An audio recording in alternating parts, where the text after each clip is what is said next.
Hello friends, welcome to my channel, and today we are going to discuss regarding the revolutionaries and how these revolutionaries they conducted different revolutionary activities. जैसे कि आपको पता है कि Indian national Congress INC was one of the major party at that time during the freedom struggle was going on. और INC जो है जब से उसका एस्टैब्लिशमेंट हुआ था तब से वो कंटिन्यूसली गवर्नमेंट से डिमांड कर रही थी कई चीज़ों के अंदर, जिसमें है कि Indians should get more participation in the government and demands of the Indians should be fulfilled, and they require the equal position in the government jobs. तो INC अपनी डिमांड ब्रिटिश गवर्नमेंट के सामने रख रही थी, but in a very peaceful manner.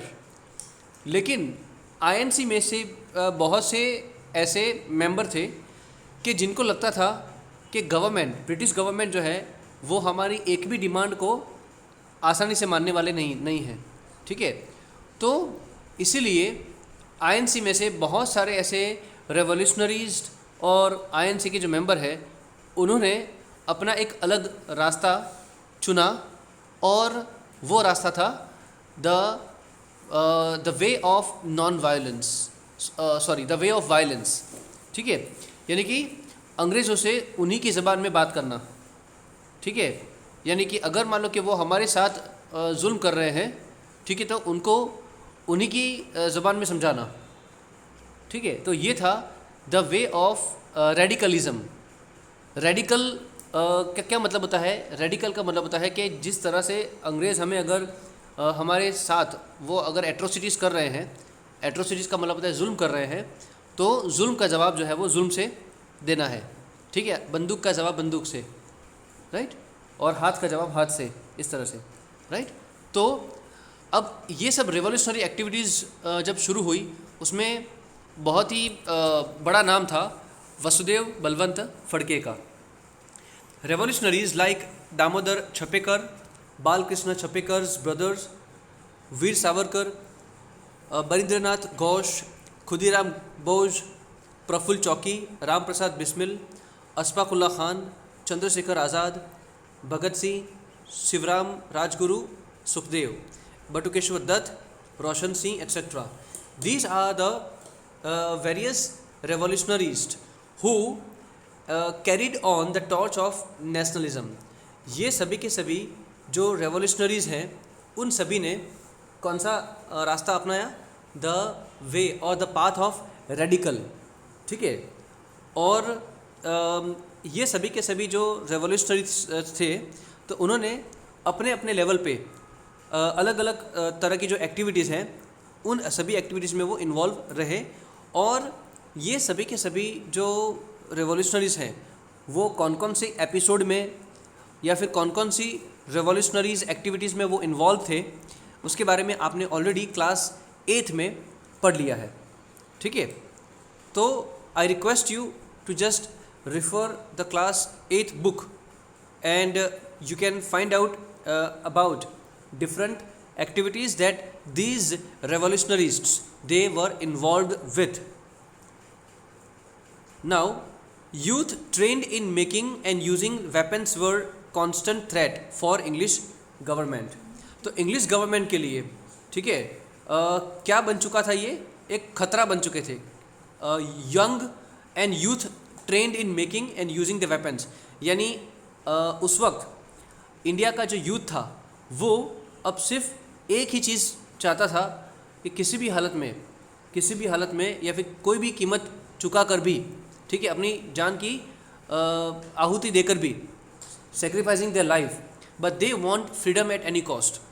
इसीलिए youth जो है वो ज़्यादा इन सभी एक्टिविटीज़ में जुड़ रहा था, और वो वेपन्स बनाना सीख रहे थे, उसको कैसे चलाना है वो सीख रहे थे. ठीक है, तो ये सब चीज़ों से अब ब्रिटिश गवर्नमेंट जो है वो बहुत ज़्यादा बौखलाई हुई थी, ठीक है। Fierce revolutionary movements began in India and spread in the other countries as well. तो ये जो फियर्स का मतलब होता है कि बहुत ही ज़्यादा सीवियर जो रेवोल्यूशनरी मोमेंट्स शुरू हुई थी इंडिया के अंदर, वो अब सिर्फ इंडिया तक सीमित नहीं थी, लेकिन अब वो इंडिया के बाहर, ठीक है, वहाँ पे भी पहुँच चुकी थी। The circumstances in its background were the cancellation of the partition of Bengal. अब देखो, ये सभी रेवोल्यूशनरीज एक्टिविटीज़ जो स्टार्ट हुई ना, उसके पीछे का मेन रीज़न क्या था, या फिर व्हाट वाज द माइलस्टोन, क्या चीज़ थी जिससे बहुत सारे इंडियन यूथ को ये अब पता चल चुका था कि हम इन अंग्रेज़ों को हरा सकते हैं, ठीक है। जब पार्टीशन ऑफ बंगाल को विड्रॉ कर लिया गया, ठीक है, एक बहुत ही पीसफुल तरीके से बॉयकॉटिंग करके, right, boycotting of the foreign goods को जब हमने किया, ठीक है, तो उससे अंग्रेज़ सरकार जो है वो अपने डिसीजन को उनको वापस लेना पड़ा। इस बात से अब पूरे इंडिया को ये बात पता चल चुकी थी कि ये जो ब्रिटिशर्स हैं उनको देश से निकालना आसान है। सिर्फ चाहिए तो क्या चाहिए, एक यूनिटी चाहिए और एक बहुत ही फियर्स फाइट चाहिए उनके खिलाफ, ठीक है। तो ये चीज़ क्लियर हो चुकी थी इस बात से, एंड दैट इज़ वाई। अच्छा देखो, अभी जैसे मैंने आपको आगे बताया कि आईएनसी जो है, आईएनसी अब दो हिस्सों में बढ़ चुकी थी। एक थे जिसमें कौन था कि मॉडरेट का मतलब है मावल, ठीक है, जिसमें पीसफुल तरीके से जो है ब्रिटिश सरकार के खिलाफ दे वर एक्चुअली फाइटिंग। एंड एक दूसरा ग्रुप था जो था radical group, that is called जहाल ग्रुप, ठीक है। तो इस तरह से जब कांग्रेस कॉन्फ्रेंस हुआ ना सूरत के अंदर, तो ये दो ग्रुप जो है वो अलग अलग बढ़ गए, ठीक है। And then terrific opposition to practice of Congress of making only resolution and request. अब देखो, यहाँ पे सिर्फ जो मॉडरेट ग्रुप था ना, तो मॉडरेट ग्रुप क्या करता था, मॉडरेट यानी कि आईएनसी का मेन ब्रांच जिसको बोलते हैं हम, ठीक है। तो ये क्या करते थे कि they were actually making the resolutions and requests to the government. उनका सिर्फ एक ही वे था कि टू अपोज द गवर्नमेंट। और वो क्या था, गवर्नमेंट से वो कैसे अपोज करते थे, या फिर गवर्नमेंट के डिसीजन को वो कैसे अपोज करते थे, by making requests and by giving the resolutions, ठीक है। सिर्फ ये दो रास्ते थे। लेकिन रेडिकल ग्रुप जो था वो बिल्कुल भी रिक्वेस्ट की भाषा नहीं जानता था, रिक्वेस्ट की भाषा जो है वो नहीं जानता था, ठीक है। और हाँ, अब जैसे कि हमने आगे देखा कि रेडिकल ग्रुप है। अब ये रेडिकल ग्रुप में 3 नाम बहुत ही इम्पॉर्टेंट है जो आपको याद रखना है। लाल, बाल, पाल, ये जो ट्रायो है बहुत ही फेमस है, ठीक है, जिसमें है लाल। तो लाल में क्या आता है कि लाल में आता है लाला लाजपत राय, ठीक है। बाल गंगाधर तिलक, ठीक है, एंड बिपिन चंद्र पाल, ठीक है। तो ये लाल, बाल, पाल ट्रायो है। Adopted the radical attitude which brought new life in the young Indian activists. The lethargic policies of the INC got a solid new turn. अब देखो, जो पॉलिसीज़ आईएनसी ने बनाई थी अपने लिए, ठीक है, अब उस चीज़ को एक नया मोड़, एक नया आयाम और एक नई ताकत जो है वो मिल चुकी थी। लेथर्जिक पॉलिसी का मतलब काइंड ऑफ हम कह सकते हैं कि लेज़ी टाइप ऑफ पॉलिसी, ठीक है, कि जो बिल्कुल जिसमें कोई, हम कहते हैं ना, कोई दम नहीं था यूँ, ठीक है। तो उसको एक नया आयाम मिल गया था। अब लोकमान्य बाल Gangadhar Tilak declared very formally, Lokmanya बाल गंगाधर तिलक ने ये चीज़ बहुत ही क्लियरली बता दी कि freedom is my birth right and I shall achieve it anyhow. यानी कि जो स्वतंत्रता है, फ्रीडम है, वो मेरा जन्म सिद्ध अधिकार है और मैं उसको किसी भी हालत में पाकर रहूँगा, ठीक है। And this became the maxim for the revolutionary freedom fighters. देखो, जो जितने भी जो रेवोल्यूशनरी फ्रीडम फाइटर्स थे ना, वो इन सभी फ्रीडम फाइटर्स के लिए ये क्या बन गया, एक तरह का स्लोगन बन गया, ठीक है, मैक्सिम बन गया। और जितने भी जो फ्रीडम फाइटर्स थे उस वक्त के, वो सभी इसी स्लोगन को फिर दोहराते थे बार बार कि freedom is my birth right and I shall achieve it anyhow. At that time, a group of Indian youth undertook the activities to seek freedom from the foreign rule. These extreme revolutionaries were more than happy to sacrifice their lives for the motherland. और ये जितने भी जो extreme revolutionaries थे, ठीक है, they were more than happy to sacrifice their lives for the Motherland.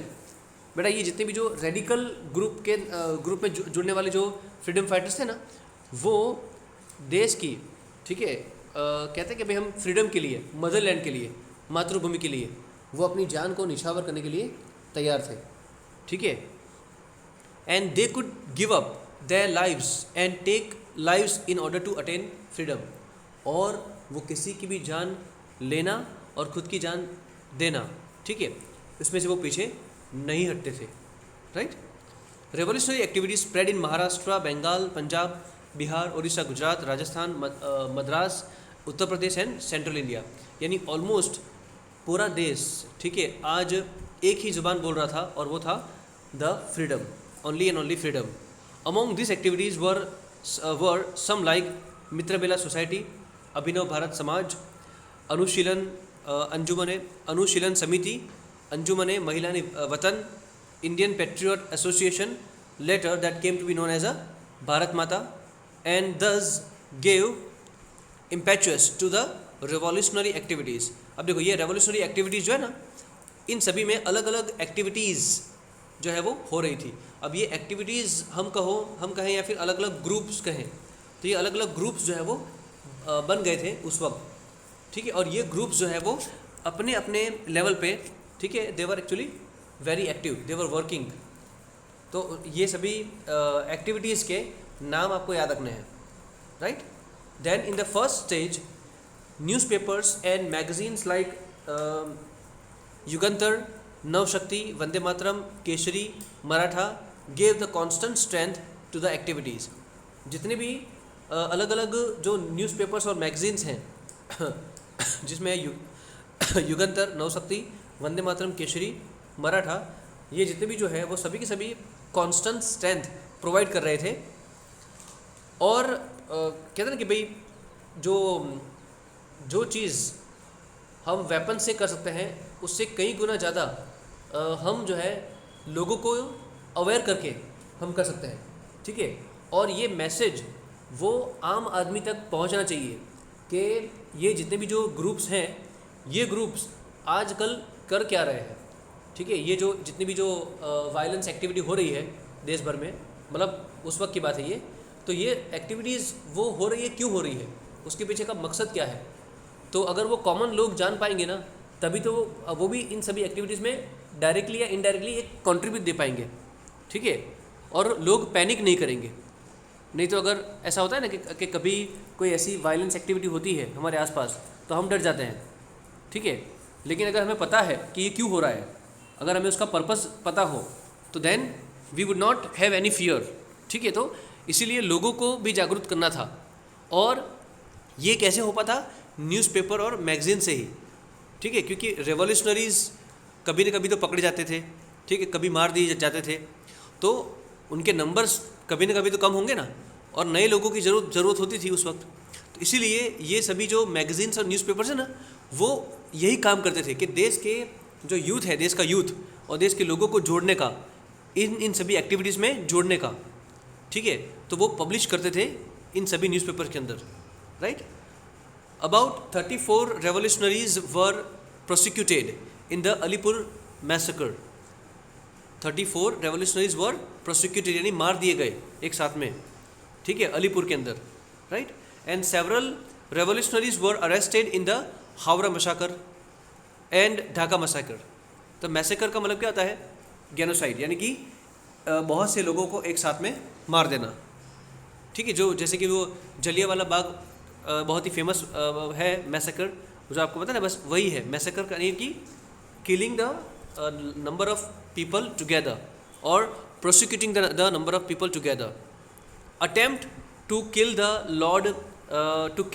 Lord Hardinge by throwing a bomb and dropping bomb on viceroy Minto on November 13, 1909 just outside the Raipur Darwaza in Ahmedabad can all be given as an example of this. यानी जितने भी जो revolutionary activities हुई ना बेटा, तो उसमें आपको ये चीज़ें याद रखनी है कि कौन कौन सी एक्टिविटीज़ हुई, उसके नाम और न्यूज़पेपर मैगजीन्स के नाम, ठीक है। और ये जो मैसेकर्स जो है, Howrah massacre, Dhaka massacre, Alipur massacre, ठीक है, वो आपको याद रखना है। और ये जो हेडिंग्स के ऊपर जो अटैक हुआ और dropping bomb on the viceroy Minto, ठीक है, ये आपको याद रखना है। And in the second stage 1920 के बाद, 1920 से लेकर 42 तक, इवेंट्स लाइक काकोरी लूट case, Lahore massacre and dropping of bomb on central parliament took place. This all things you must have studied already, ठीक है। तो आपने ये सब चीज़ें ऑलरेडी पढ़ चुके हो क्लास 8 के अंदर। तो इस तरह से development of the extreme revolutionaries happen. And that's it for today's video, and in our next video we are going to cover up the topic that is fierce revolutionary movement in Gujarat.